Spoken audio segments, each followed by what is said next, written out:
주님 우리 가운데 함께 하십니다. 우리 옆에 계신 분과도 서로 축복하시겠습니다. 주님 우리 안에 함께 하십니다. 주님 우리 안에 함께 하십니다. 함께 하십니다. 네, 예배 자리에 함께 하신 우리 모든 분들의 심령 속에 아버지 하나님께로부터 오는 은혜와 평강이 항상 넘쳐나시기를 축원합니다. 우리가 이제 어려운 이 시간들을 이렇게 짧게가 아니라 이렇게 장기간 통과하면서 그럼에도 불구하고 우리에게 소망을 주고 우리를 세우고 또 우리에게 새 힘을 주는 것은 어떤 인간의 말이나 또는 어떤 환경이 아니라 주님의 말씀임을 여러분 믿으셔야 됩니다. 그리고 우리는 항상 주님의 말씀을 확신하고 그 말씀을 가슴에 품고 그 말씀을 의지할 때 이 말씀이 인격이 되어서 우리의 삶에 역사한다는 사실을 경험하게 될 것을 믿으시기 바랍니다. 그래서 우리가 어느 순간에도 그 하나님의 말씀을 흔들림 없이 붙잡고 이 코비드19의 상황들을 끝까지 믿음으로 승리하며 나아가기를 주님의 이름으로 축원합니다. 이번에 이제 아마 이번 주까지 또 3주간의 시간이 벌써 지나게 되고 또 새로운 방역 지침들이 또 내려오게 될 텐데요. 아마도 당분간은 현재와 같은 상황들을 반복해서 지속하지 않을까 싶습니다. 그러니까 이런 시간이 길어질수록 우리가 하나님 앞에서의 이런 믿음의 태도를 놓치지 마시고 끝까지 좀 신앙의 긴장을 놓지 마시고 항상 주님과 동행하고 그 주님과 함께 하려고 하는, 그리고 더욱 진리대로 쫓으려고 하는 이러한 마음의 결심들을 하시고 정말 끝까지 이 시기를 신앙으로 승리할 수 있게 되기를 주님의 이름으로 부탁을 드립니다. 저희가 이제 신앙 고백의 말씀을 함께 상고하고 있습니다. 그러면서 우리가 예수님에 대한 신앙 고백이 참 중요하고, 예수님에 대한 신앙 고백 가운데서도 우리 신앙인들이 예수님이 죽으시고 부활하시고 또 우리의 삶 속에서 함께 하시는 이러한 신앙의 고백에 대해서는 우리가 중요하게 여기고 자주 고백을 하지만, 예수님이 승천하시고 하나님 보좌 우편에 앉아 계시다라는 이러한 신앙 고백에 대해서는 사실 깊게 묵상하지 않거나 그 중요성을 간과할 때가 많은 것을 보게 됩니다. 그러나 우리 믿음의 선조들이나 사도들은, 신앙의 선배님들은 우리가 예수님을 신앙 고백할 때 십자가에서의 죽으심 또 그분의 부활과 더불어서 그와 못지않게 예수님이 하늘로 올라가시고 하나님 보좌 우편에 계신 것이 중요하다라는 것을 우리에게 전달하고 그것을 늘 신앙 고백 속에 담아 고백하게 하였던 것을 우리가 보게 됩니다. 그래서 예수님이 하늘로 승천하셨다라는 것은 구약 예언의 성취였을 뿐만 아니라 예수님이 인간의 몸을 입고 하나님이 말씀이신 하나님이 사람이 되셔서 이 땅에 오셔서 행하신 그 하나님의 뜻을 완전히 이루시고 완성하셨음을 보여주는 것이 예수님의 승천의 모습이었다는 것을 우리가 함께 지난 시간에 살펴봤습니다. 그것이 예수님께서 그렇게 모든 것을 완성해 놓으셨기 때문에 그 안에서 저와 여러분이 구원과 자유함과 확신함을 누릴 수 있게 된 것입니다. 그리고 예수님이 하늘로 올라가셔서 어디 계시느냐? 하나님 보좌 우편에 계시는데, 우편이라는 성경의 용어는 명예와 능력과 권세, 영광의 이러한 표현이라는 것을 우리가 살펴보면서, 하나님께서는 이 땅에 오셨던 예수님이 정말 죽기까지, 지옥의 고통까지 받는 그 낮아졌던 예수님을, 그 아버지의 뜻에 순종한 그분을 얼마까지 높여주셨느냐? 바로 그 영광의 자리, 명예의 자리, 권능의 자리를 예수님께 허락하심으로 모든 세상에 존재하는 모든 피조물들, 그리고 모든 존재하는 모든 것들이, 보이는 보이지 않는 모든 것들이 그분의 이름 앞에, 그분의 존재 앞에 무릎을 꿇게 하시고, 그리고 세상에 어떠한, 이제는 하나님 앞에서 어떠한 범죄보다도 가장 큰 배역과 반역이 뭐냐? 그 예수님의 이름을 높이지 않는 것, 그 예수님의 이름을 믿지 않는 것, 그것을 하나님은 이 세상에서 어떠한 악보다도 가장 큰 악과 죄로 보고 계시다라는 것을 그 보좌 우편에 앉으신 것으로 우리에게 말씀해 주신다. 그것을 우리가 살펴보았습니다. 다 기억나시죠? 그러고 나서 보좌 우편에서 그럼 예수님 그냥 가만히 앉아 계시느냐, 영광만 누리시고 계시느냐?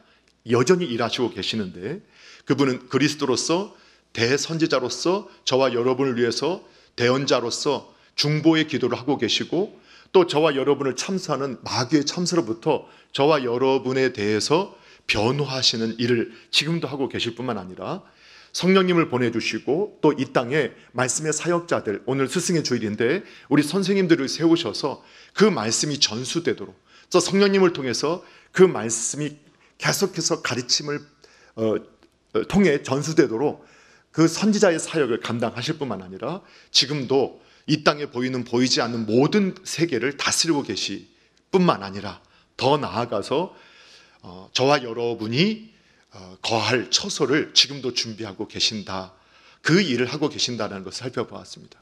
그러면서 우리가 조금 더 적용을 해봤는데, 여러분, 이 땅에서 예수님을 믿고 하나님의 나라를 회복하기 위해서 헌신하다가 순교했던 순교자와 금방 예수님을 믿고 그 천국에 올라갔던 강도가 누릴 그 처소가 같다라고 생각하는 것이 불공평한 것이다. 오히려 성경은, 하나님은 아주 공평하신 분이고 정말로 우리를 사랑하셔서 우리가 행한 그 모든 것을 알고 계시기에 그분은 우리의 처소를 준비하실 때 순교자가 거할 처소와, 그리고 그냥 부끄러운 구원이지만 그래도 구원받은 그들이 누리는 그 처소, 그들이 거하는 처소를 갖지 않게 하실 것이다라는 그 믿음도 우리가 가져야 한다. 여기까지 살펴보았습니다. 다 기억하실 거라고 믿습니다. 자, 그래서 오늘은 그 두 번째 시간으로서, 그러면 그 사실을 하늘에 오르시고 하나님 보좌 우편에서 지금도 그렇게 일하시고 계신 예수님을 믿을 때 우리 성도는 어떻게 반응해야 하는가? 첫 번째, 우리 성도는 하늘의 보좌 우편에 앉아 계신 예수님을 믿을 때 하나님 나라에 대한 소망을 갖고 살아야 한다라는 것을 배우게 됩니다. 예. 자, 다시 뭐에 대한 소망을 갖고 살아야 된다고요? 하나님 나라에 대한 소망을 가지고 살아야 한다. 예. 우리는 앞서 말씀드렸던 것처럼 예수님의 부활, 예수님의 십자가의 죽으심, 믿음으로 그것에 연합되어지고 그 안에서 함께 죽고 살아났다라는 이러한 말씀에 대해서 공부하고, 또 그 신비한 신앙의 영역을 우리가 믿음으로 고백하고 있음을 저희들이 계속 살펴보았습니다. 그런데 이 믿음의 연합으로 말미암아서 우리가 예수님의 죽으심과 부활에만 참여하는 것이 아니라, 성경은 저와 여러분이 이 하나님 보좌 우편에 앉으신 예수님과 동일하게 함께 하늘에 앉아 있다라는 사실을 우리에게 증거해 주고 있습니다. 그 말씀을 우리가 함께 찾아보면 에베소서 2장 5절 6절에 보게 되면 이런 말씀이 있어요. 우리 같이 한번 읽어보도록 하겠습니다. 시작. 허물로 죽은 우리를 그리스도와 함께 살리셨고 너희는 은혜로 구원을 받은 것이라. 또 함께 일으키사 그리스도 예수 안에서 함께 하늘에 앉히시니. 아멘. 허물로 죽은 우리를 그리스도와 함께 살리셨다. 믿음으로 연합되어서 그분이 죽고 부활하실 때 우리도 그와 함께 죽고 부활했다.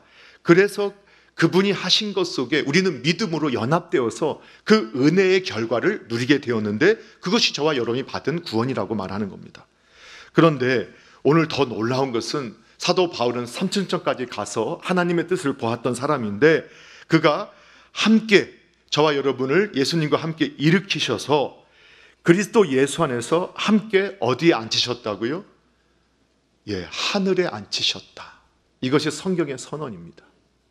여러분, 그래서 성경은요, 이미와 아직의 긴장이 있다라는 이러한 신학적 표현을 합니다. 이미라는 건 뭐냐?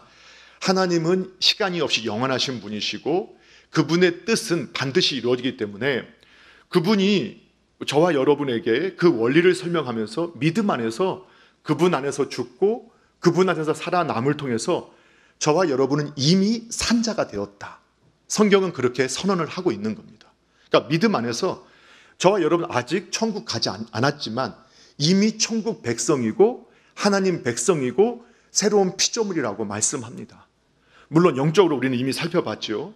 우리가 눈으로 볼 때는 믿는 분이나 믿지 않는 분이나 똑같은 사람이요 산자처럼 보이지만, 믿음의 눈으로 또 성령의 눈으로 볼 때 저와 여러분은 예수님을 믿을 때 죽었던 영혼이 살아나서 이 산 영을 가지고 있는 새로운 피조물이 되어 있고, 예수님이 재림하실 때 그때는 완전한 새로운 몸을 입게 될 것이라는 것을 우리는 믿고 있습니다. 믿으시죠? 근데 그건 아직 이루어지지 않았지만 저와 여러분은 그렇게 될 것을 확신하고 있습니다. 왜 그럴까요? 주님이 그렇게 약속하셨기 때문입니다. 그래서 아직 이루어지지 않았지만 우리는 이루어진 것처럼 믿습니다. 그리고 이미 성경은 뭐라고 선언하느냐? 저와 여러분이 아직 하나님 보좌 우편에 예수님과 함께 같이 앉아 있다. 그 영광의 자리에 저와 여러분이 함께 앉아 있다. 여러분, 하늘에 가서 앉아 보신 경험 있으신가요?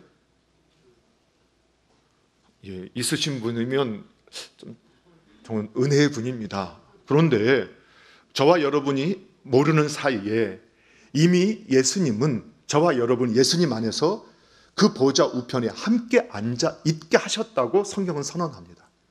이것이 성경의 선언입니다.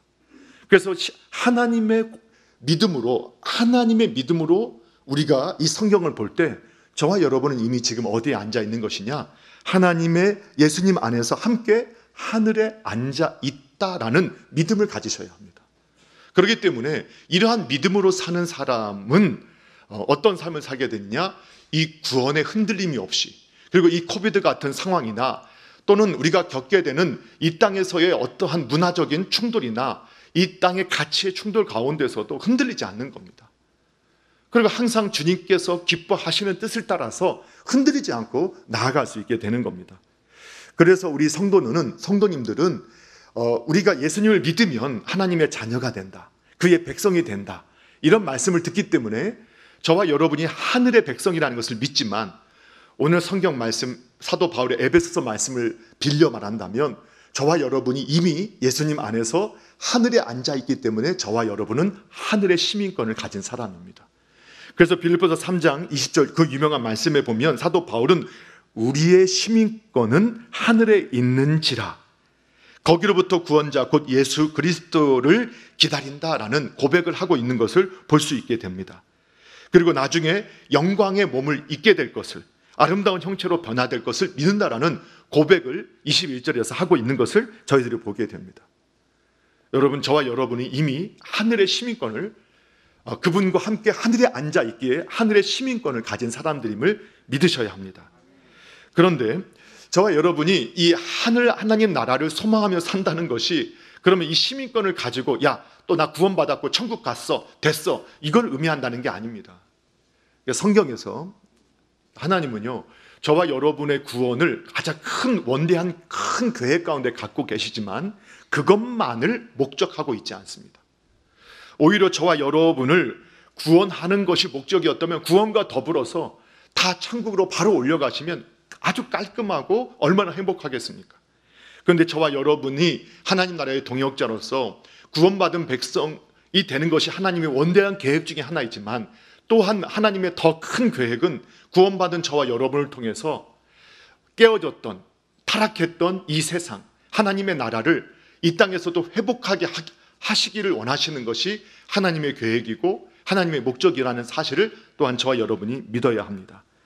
그래서 하나님의 나라를 소망하며 산다는 것은 어떤 의미냐? 마치 미래에 저와 여러분이 이제 오늘 성경의 말씀처럼 올라가신 그대로 예수님 내려오신다고 하였고, 마지막 때 우리가 거룩한 몸을 입게 될 것, 그것을 바라보는 것이 하나님 나라를 소망하는 것이 아니라는 것입니다. 그것만이 아니라는 겁니다. 실제로 이렇게 하나님의 계획과 뜻을 왜곡하면서 이 땅에 초대교회 때부터 많은 이단과 사이비들, 그리고 이러한 그 거짓 철학자들이 교회 안에 들어와서 성도들을 미혹하고, 구원받았기 때문에 어떻게 살아도 되고 아무렇게나 살아도 되고 이미 구원이 완성되었기 때문에 너는 그냥 대충 살아도 된다든가, 아니면 공포심을 심어주어서 그 사람이나 철학의 종이 되게 만드는 역사들은 지속적으로 반복되었던 것을 보게 됩니다. 그래서 오늘날 수많은 이단들이 지금도 미래의 천국에 대한 확신을 흔들리게 만들고, 그 나라에 들어가기 위해서는 어떻게 되느냐? 그 교주나 그 단체의 가르침에 전적으로 따라야 되고, 그리고 이러한 구원의 감격에 의한 헌신이 아니라 그러한 헌신이 천국에 들어가는 조건인 것처럼 훗날은 율법적인 행위의 구원을 가르치면서 이 많은 사람들을 미혹하고 유혹하는 것들을 보게 됩니다. 그것이 신천지나 그리고 이 안상홍 증인의 장길자 여사를 하나님의 분이라고 말하는 이러한 이단들 뿐만 아니라 우리가 이제 1992년도에 그 종말론을 가지고 종말의 때를 가지고 다미 선교라는 선교해서 정말 우리나라를 그냥 어떻게 불안의 도가니로 만들어버리는 이러한 경험을 했던 기억을 여러분 혹시 기억하시나요? 그때가 제 군에 있을 때였거든요. 군에 좀 늦게 갔었고 군에 있을 때인데 휴가 때만 나오면 역전과 그리고 이 차 타는 앞에서 아이부터 가족들이 전도지를 들고 예수님 곧 재림하십니다. 재림하십니다 하면서 그거를 계속 나눠주고 휴가 갔다 오는 우리 이제 그 부대 안에 있는 그 장병들이 갔다 오면 그거 들고 와서 제가 당시에 조금 열심히 신앙생활하는 것처럼 보이니까 저한테 이거 주면서 이거 어떻게 된 거야? 맞아? 아니야? 하고 저한테 물어봤던 기억이 있어요. 그리고 실제로 그날 공중파에서 그 교회에 가서 정말로 재림하시나 않으신가 보러 갔었다고요. 자, 그런데 그때 그들이 참 지나치게 종말에 대한 날짜, 성경이 가르치지 않은 걸 가르치면서 어떻게 했느냐? 자, 직장도 그만둬라. 학교도 다니지 마라. 이제 예수님 재림하시니까 어떻게 하면 살아야 되느냐? 다 팔고 버리고 이제 하늘에 상급을 쌓아야 되니까 계속 전도하고 주님 오실 것을 준비하는 삶을 살아야. 그리고 날마다 그 교회당에 모여서 같이 기도하고 거기서 숙식하면서 이제 곧 하늘로 올라갈 준비해야 된다. 그런 사람만 천국에 올라갈 수 있다. 이렇게 속였단 말이에요. 그런데 오늘날도 사실 교회 안에서 정말 하나님 나라를 소망하는 삶을 살아가면 그런 생각을 해요. 그래, 집 팔고 땅 팔고 논 팔고 다 팔고 오직 하나님 그 전도하고 선교하는 일에 그리고 그냥 날마다 금식하고 기도하고 그렇게 하는 것이 마치 경건이고 그렇게 하는 것이 마치 하나님을 섬기는 것인 것처럼. 그러나 성경은 그렇게 말하지 않는 거예요. 우리가 철학자 스피노자가 내일 지구의 멸망이 온다 할지라도 나는 오늘 뭐 한다겠습니까? 한 그루의 사과나무를 심겠다. 이것이 바로 바른 이 하나님 나라를 소망하는 성도의 가치입니다. 그래서 성경에 나오면 종말의 때를 준비하는 사람들은 지금 나에게 주어진 일을 주님께서 나에게 맡겨주신 청지기의 사명자로서 내게 맡겨주신 일로 알고 내 가정을 잘 돌보고 내 직장과 사업장이 하나님께서 나에게 맡겨준 자리라서 내일 예수님이 재림한다 할지라도 그 주어진 업무에 최선을 다하고 그것을 통해서 또 나에게 주신 넘치는 것을 또 섬기고 나누고 내일 예수님이 재림하신다 할지라도 지금 곁에 있는 형제를 사랑하고 섬기고 또 지금 할 수 있는 일을 행하면서 청직으로서 오늘을 살아가는 사람이 바로 하나님 나라를 준비하고 소망하는 사람인 줄로 믿으시기 바랍니다. 이것이 바로 오늘날 지난 시간도 우리가 함께 공부했던 기독교 세계관을 가지고 또 모든 우리의 삶의 정치, 경제, 사회, 문화, 예술, 체육, 교육, 국방, 외교, 종교, 가정 우리가 속한 모든 영역을 누가 다스리고 계시느냐? 우리 예수님이 다스리고 계신다. 그분은 교회뿐만 아니라 이 세상과 세상의 선한 부분뿐만 아니라 어두운 모든 영역도 누가 다스리시죠? 우리 주님이 다스리고 계시다. 그래서 저와 여러분은 그 모든 영역 속에 함께 지금 살아가도록 하나님께서 이 땅에 우리를 남겨주셨지 않습니까? 그렇기 때문에 그 모든 영역 속에서 어떻게 하는 것이 하나님의 뜻을 이루는 것이고 하나님이 가장 기뻐하시는 것일까? 어떻게 할 때 하나님께서 가장 기뻐하는 남편의, 아내의, 부모의, 자녀의, 직장인의 또는 지도자의 아니면 따라가는 사람의 모습이어야 할 것인가?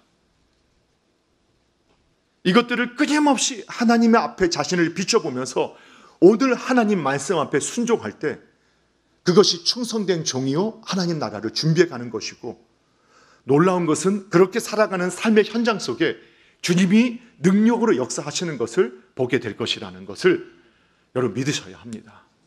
저와 여러분이 그런 은혜가 있기를 주님의 이름으로 축원합니다. 그렇기 때문에 교회는요, 특별히 이 땅 가운데서 교회된 저와 여러분은 이중 국적을 갖고 살기 때문에 예수님의 왕권을 인정하지 않는 세상 속에서 그 세상의 정부와 정권과 마찰을 일으키게 되거나 충돌하게 되는 경우들을 수없이 경험할 수밖에 없습니다.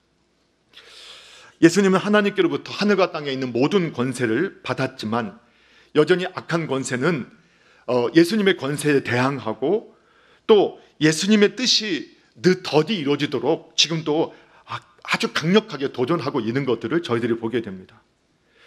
그렇기 때문에 이 악한 것들이, 공중의 권세 잡은 자가 세상의 권세와 힘을 가지고 때로는 하나님의 백성들, 하나님의 나라를 사모하고 그 뜻을 이뤄가는 종들을 핍박하고 억압하는 그러한 모습들을 저희들이 보게 됩니다. 자, 그럴 때 우리 교회된 성도들은 어떻게 해야 하는가? 그때 우리가 배워야 할 것이 있습니다. 바로 이 사도 베드로가 고백했던 이 고백이 저와 여러분의 고백이 되어야 하는데요. 사도행전 5장 29절에서는 사도 베드로가 자신들에게 복음을 전하지 말고 또 하나님의 나라를 선포하지 말라는 말에 대해서 이런 고백을 하고 있습니다. 같이 한번 사도행전 5장 29절 말씀을 함께 읽겠습니다. 시작. 베드로와 사도들이 대답하여 이르되 사람보다 하나님께 순종하는 것이 마땅하니라. 아멘. 그렇습니다. 교회가 이 세상의 정부가 또는 이 세상의 정권이 하나님을 대적하고 하나님의 왕권에 순종하지 않을 때, 또 대적하는 것을 요구할 때 교회된 성도는 하나님의 뜻에 순종해야 하는 것입니다. 여러분, 저와 여러분들이 겪고 있는 이 세상 가운데서 세상의 정부가 헌법을 무시하고 그리고 하나님의 대적하는 법을 만들고자 할 때 우리는 어찌해야 할까요? 이러한 긴장 속에서 교회된 성도는 하나님 나라의 백성으로서 하나님의 뜻에 순종하는 길을 택해야 합니다. 때로는 충돌이 있고 때로는 어떠한 이 세상의 권세가 당장에 보이는 이 공권력을 가지고 우리를 위협한다 할지라도 그것을 두려워하지 아니하고 하나님의 뜻에 순종하고 하나님의 뜻이 이루어지게 하기 위해서 우리는 함께 한 마음을 품고 노력해야 됨을 여러분 믿으시기 바랍니다. 그런데 무조건 이 세상의 정권과 권세의 권력에 대해서 항상 충돌하라는 것이 아니죠. 또 성경의 한편에서는 하나님께서 이 세상의 권세자들도 하나님께서 세우셨고 이 도덕적이고 창조의 질서를 유지하기 위한 도구로 그들에게 공권력을 주셨기 때문에, 칼을 주셨기 때문에 그들의 합법적인 그리고 올바른 통치, 행위에 대해서는 교회는 적극적으로 순종하고 따라야 함을 또한 가르쳐주고 있습니다. 그러나 그렇지 않은 경우에 대해서는 우리가 분명한 가치관을 세워놓고 있어야 한다는 것을 가르쳐주면서 오늘 저와 여러분 하늘의 보좌 우편에 우리 주님이 앉아 계시고 그분이 다스리고 계심을 바라볼 때 오늘 하나님 나라를 소망하는 성도로서, 청지기로서 주님의 뜻이 이 땅에 이루어지기 위해서 내일 주님이 재림하신다 할지라도 오늘 나에게 주어진 지금 가정, 그 직장과 사업장, 학업의 현장에서 충성된 종으로 헌신할 수 있는 종들이 되어지기를 주님의 이름으로 축원합니다. 두 번째 우리가 살펴볼 것은 이 하늘에 계신 아버지 옆 보좌 우편에 앉아 계신 예수님을 바라볼 때 우리는 그 안에서 더욱 위의 것들을 찾아야 합니다. 그 위의 것을 찾아야 한다. 골로새서 3장 1절 2절에 보면 이런 말씀이 있어요. 같이 한번 읽어봅니다. 시작. 그러므로 너희가 그리스도와 함께 다시 살리심을 받았으면 위의 것을 찾으라. 거기는 그리스도께서 하나님 우편에 앉아 계시느니라. 위의 것을 생각하고 땅의 것을 생각하지 말라. 아멘. 자, 그리스도와 함께 다시 살리심을 받았어요. 그렇다면 위의 것을 찾으라는 거예요. 위의 것만 생각하라는 거예요. 그런데 거기 왜 위의 것을 생각하느냐? 위에 누가 계시느냐? 하나님이 계시다는, 하나님이 계시고 우리 주님이 계시다는 거예요. 그래서 아까 에베소서 2장에서는 우리가 하늘에 같이 앉아 있었다고 했잖아요. 그런데 또 이 세상에 있는 동안에 하늘에 앉아 계신 그분을 바라보면서 그분을 생각하면서 살라는 거예요. 그분의 뜻을 생각하면서 살라는 거예요. 그것이 그 하늘에 앉아 있는 삶을 살아가는 것과 동일한 것이라는 겁니다. 그러면 하나님 우편에 계신 그분을 바라보면서 위의 것을 생각하는 것이 무엇이냐? 골로새서 3장 이어서 계속 나오는데, 그것은 예수님의 생명에 참여하는 일이라고 말하면서 크게 5절부터 11절까지 두 가지를 우리에게 보여줍니다. 그게 뭐냐? 위의 것을 찾는 삶은 뭐냐? 한마디로 정리하면 거룩한 삶을 사는 것입니다. 그리고 예수님을 닮아가는 삶을 사는 것입니다. 근데 그 두 가지 방식을 설명해 주는데, 크게 미리 말씀을 드리면 하나는 생각, 마음에 있는 죄와, 그리고 또 다른 하나는 삶에서 나타나는, 행위로 나타나는 죄에 대해서 그것을 어떻게 처리해야 하는가를 가르쳐 주면서 그것을 올바로 처리하는 삶이 위의 것을 바라보는 삶이다라고 가르쳐 줍니다. 자, 그러면 그 성경 말씀이 뭐라고 나오느냐? 5절에 보면 이렇게 나와 있어요. 같이 한번 읽어볼게요. 시작. 그러므로 땅에 있는 지체를 죽이라. 곧 음란과 부정과 사욕과 악한 정욕과 탐심이니 탐심은 우상 숭배니라. 아멘. 자, 그리고 8절과 9절 말씀도 같이 한번 읽어보도록 하겠습니다. 8절 9절 말씀입니다. 시작. 이제는 너희가 이 모든 것을 벗어버리라. 곧 분항과 노여움과 악의와 비방과 너의 입에 부끄러운 말이라. 너희가 서로 거짓말을 하지 말라. 옛사람과 그 행위를 벗어버리고. 아멘. 사도 바울은 우리가 위의 것을 생각하고 또 찾는 삶이 뭐냐? 그리스도 형상을 입고 거룩하게 사는 것이라는 거라고 우리에게 가르쳐주고 있습니다.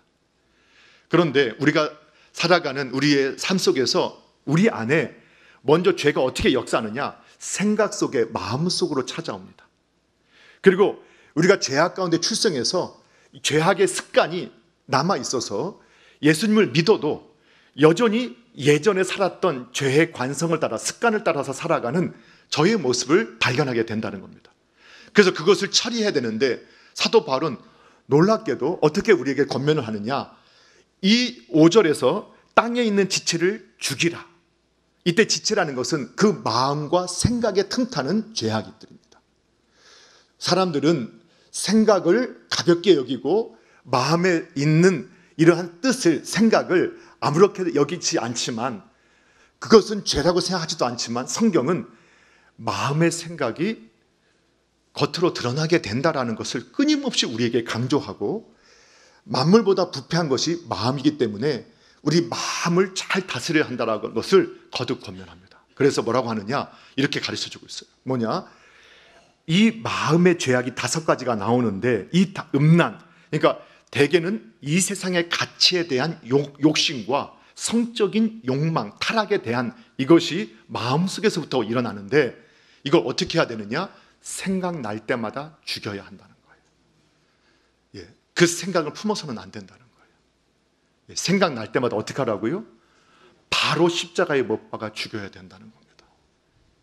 왜냐하면 그것을 바로 그 생각이 날 때 바로 십자가에 못 박아 죽이지 않으면 그 음란함, 그 육체의 음란함이, 욕망이, 그리고 이 세상의 가치에 대한 욕망이 그를 지배하고 다스려지게 된다는 거예요. 그래서 마르틴 루터가 이런 걸 우리에게 가르쳤잖아요. 새가 날아가는 것은 우리가 어찌할 수 없다. 그러나 그 새를 잡아서 둥지 틀게 하지 마라. 그것이 꼭 성적인 부분에서 뿐만 아니라 우리의 마음에 있는 죄에 대해서, 악한 감정에 대해서, 세상에 대한 욕망에 대해서 이 생각이 딱 지나가는 것은 어쩔 수 없습니다. 그렇죠. 여러분, LH 그 사람들이, 우리 LH 다니는 분 혹시 계시나요? 어느 분이 그러더라고요. LH에서 아르바이트만 해도 땅 부자가 될 수 있는데, 우리 집안에는 LH에서 그거 하는 분도 하나 없어가지고 하고 막 부러워하는 분들이 계시더라고요. 그런데 여러분, 그런 거 부러워하실 거 없다는 것을 지금 저희가 보잖아요. 그런데 그거 잠깐 그런 생각은 할 수 있어요. 그렇죠? 잠깐 그런 생각은 할 수 있지만 그걸 붙잡고 이놈의 인생은 LH 하나 없고, 근데 그것이 이제 우리의 소망이 되어지고 능력이 되어지게 되는 것처럼, 그리고 나서 막 분노의 감정, 그것에 휩싸여서 LH 얘기만 들으면 막 분노에 사로잡히고, 이런 더러운 세상, 그리고 스스로 지옥의 삶으로 들어가 버리는 거예요. 그래서 성경은 생각으로도 악을 품지 말라. 그래서 이런 것들이 아무것도 아닌 것 같지만 그런 생각이 드는 것은 어쩔 수 없어요. 또 정당한 생각일 수도 있어요. 그러나 그걸 붙잡고 가슴에 둥지를 트게 하고 묵상하면 묵상할수록 악한 것만 나오는 거예요. 그러니까 또 저희가 이제 가정의 달 아니에요. 제가 이제 악한 제 어렸을 때의 추억을 보면 참 신기하게도 제가 나중에 깨닫게 된 것은 제가 부모님이 저한테 잘해준 것을 생각하고 또 생각하고 너무 감사하고 감격해 하는 것은 거의 없다는 거예요. 제가 저를 보고 깨달은 거예요. 그 당연하게 여겼어요. 그리고 오히려 불평했어요. 남의 부모보다 더 못해준 것에 대해서 불평하고, 저기 다른 자녀들은 그런 옷 입고 다니고 그런 거 하고 다니고 그렇게 유학도 가고 다 하는데 왜 나한테는 그게 없어? 그런 거에 대한 것은 끊임없이 묵상하고, 이런 참 이럴 먹을 인생 막 하고 그런 눈으로 부모님을 바라보니 계속해서 원망하고 불평하고. 그리고 그런데 또 한 가지 또 깨닫게 된 것은 부모님이 어렸을 때 지나가면서 나한테 한마디 했던 것, 나한테 좀 잘못했던 것은 한 30년을 묵상하고 있는 거예요. 그리고 그때 상황이 지금도 선명하게 보이는 거예요. 그래서 지금도 내가 막 부모님한테 짜증이 나고 할 때마다 그때 것을 끄집어내서 그때 부모님이 그래서 내가 이 모양 이 꼴 됐다. 놀랍지 않습니까? 여러분은 아무도 안 그러실 거예요. 그래서 저는 제 모습 속에서 어느 날 말씀이 저를 딱 조명해 주니까, 선한 것은 붙잡고 생각하지 않고 악한 것은 우리가 얼마나 그걸 잡고 또 묵상했는지 20년 전 일도 토시 하나 안 틀리고 그 말을 다 기억하고 생각하고 그걸 가지고 또 공격하는 거예요.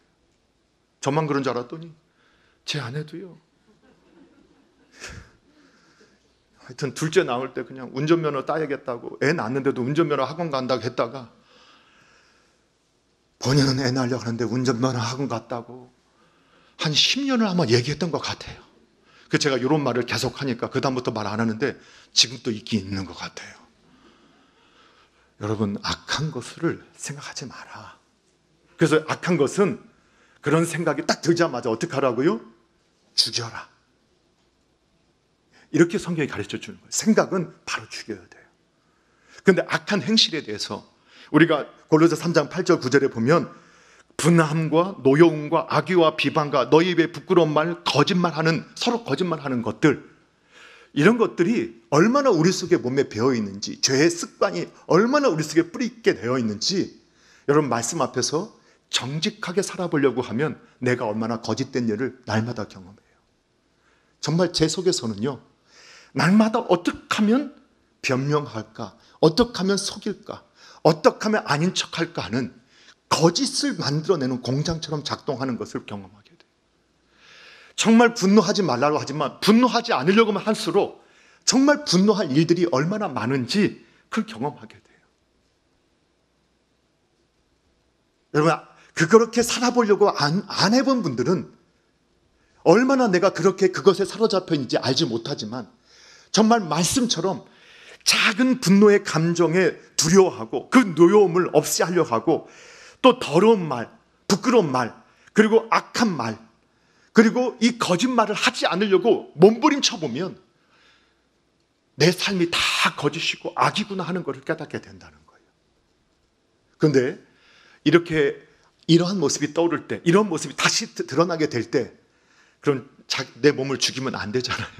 그럴 때는 어떻게 해야 되느냐? 벗어버리라. 원어를 보게 되면 계속해서 단절하고 제거하라. 이런 의미예요. 똑같은 거 아닌가요?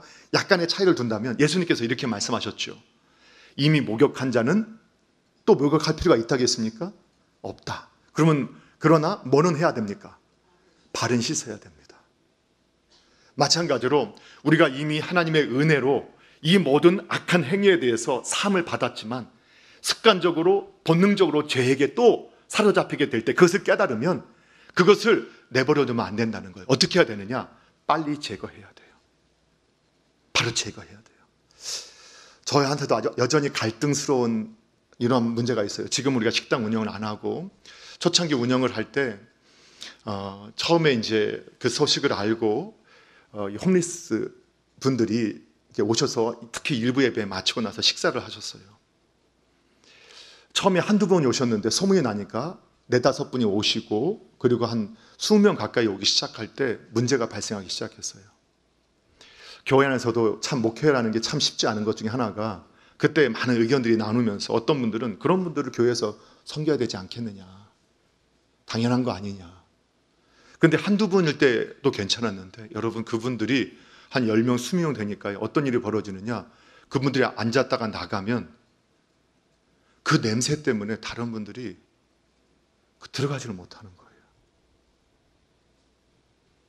그분들은 그냥 그렇게 늘 씻지 않고 그냥 그렇게 살기 때문에 그 냄새가 익숙해져 있는지 모르지만 그 한 분이 와서 우리가 대화할 때도 어떨 때는 그 냄새 때문에 참 그런 표정을 안 지으려고 제가 막 노력을 하는데도 저도 모르게 제 속에서 비위가 상하는 것들을 저는 수없이 경험했었어요.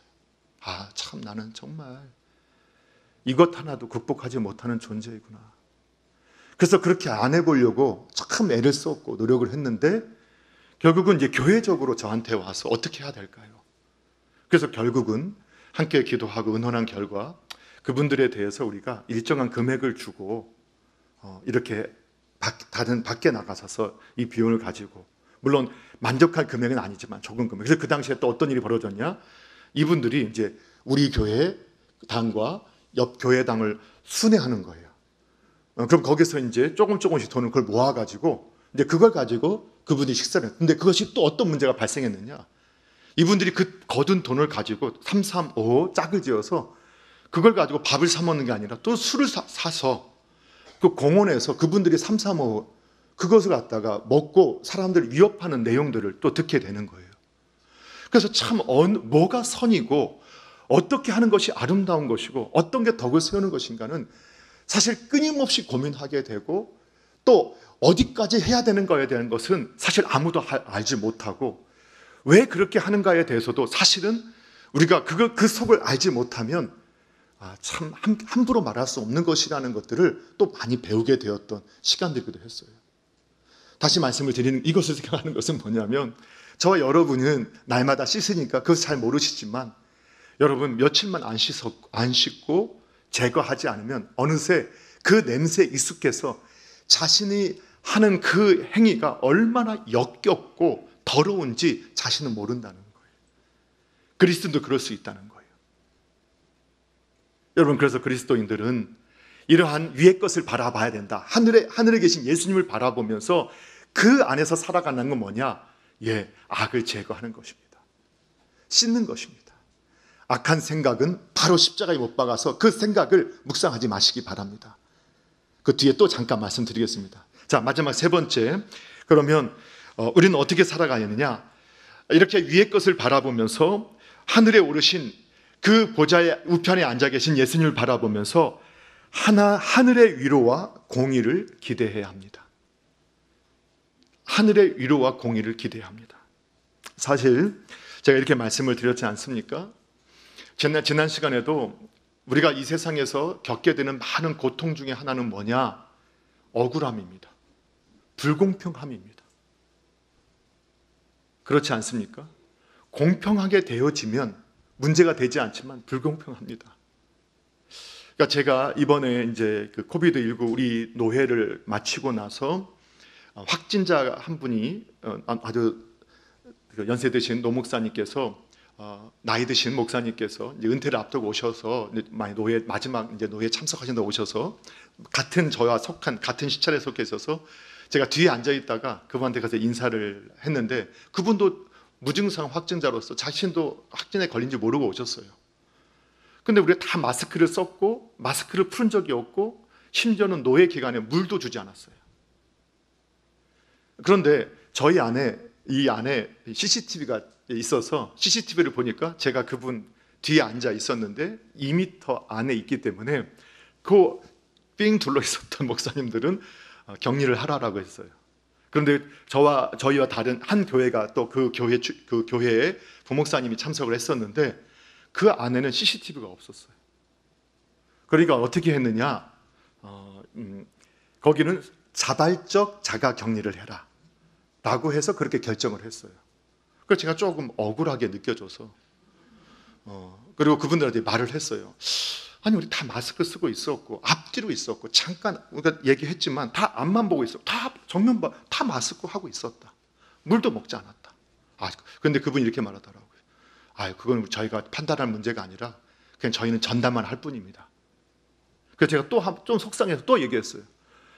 아니 그 지하철 타고 다니는 분들도 만약에 정말 30분, 40분 같이 앉아 있었던 것이 문제가 됐다면 우리는 1m 이상 떨어져 있었고 하는데도 한다면 그러면 확진자가 나온 그 동선이 항상 파악되는데 그거 찾아서 다 격리하느냐? 그랬더니 또 뭐라고 하느냐? 그것도 저는 그것도 모릅니다. 저희는 그냥 전달만 할 뿐입니다. 자, 그러면서 우리가 오늘날 왜 저는 교회 목회자로서 교회에 대한 이 끊임없는 말들을 들을 때마다 그 확진자들이 타고 다녔던 그 동선, 지하철에 대해서는 단 한 번도 언급하지 않으면서 교회가 확진자를 내는 것도 아니고 확진자가 다녀갔고 그분이 걸리고 싶어 걸린 분이 아닌데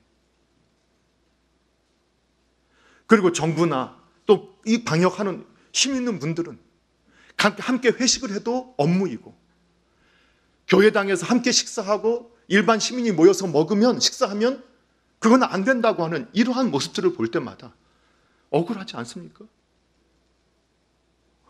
억울 안 하세요? 막 억울해요. 막 속에서 분노가 치솟고 그리고 막 거기에 대해서 뭔가 막 같이 쏟아붓고 싶고 이런 마음이 들어요. 여러분, 우리가 한두 번 이런 일을 겪게 됩니까? 이 세상에서 예수님을 믿는다는 그것 때문에 가정에서도 얼마나 많은 억울한 일과 또 얼마나 많은 불공평한 일들을 당합니까? 예수님을 믿고 있다는 그 하나 때문에 가족에서도 회사에서도 그렇습니다. 그런데 이러한 억울함은 지금 우리들만 겪고 있는 게 아니에요. 이미 겪었던 분들이 지금 저 하늘에서 하나님 앞에 예수님 앞에 뭐라고 고백하고 있느냐? 이렇게 고백하고 있어요. 계시록 6장 10절 같이 한번 읽어볼게요. 계시록 6장 10절입니다. 제가 읽어드리겠습니다. 큰 소리로 불러 아뢰되 거룩하고 참되신 대주제여 땅에 거하는 자들을 심판하여 우리 피를 갚아주지 아니하시기를 어느 때까지 하시려 하나이까. 여러분, 저 하늘에서 먼저 간 성도님들이 우리가 하나님의 말씀을 따라 정의롭고 공의롭고 바르게 살려고 몸부림치다가 순교당하고 또 고통당하고 차별당하고 했던 이 모든 것을 공의 하나님 앞에 언제 이 핏값을 갚아주실 것이고 이 억울함을 풀어주실 것입니다 하고 고발하고 있는 거예요.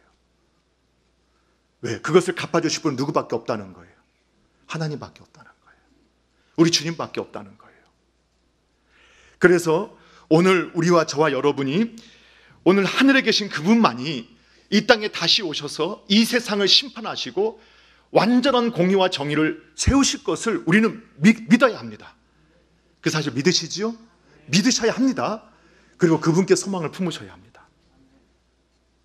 그리고 저와 여러분은 원수 갚지 말아야 합니다. 자, 저희가 잠언서 말씀을 정오의 잠언으로 항상 다양한 번역으로 보내드리는데 제가 일부러 해석하지 않고 그냥 읽어만 드립니다.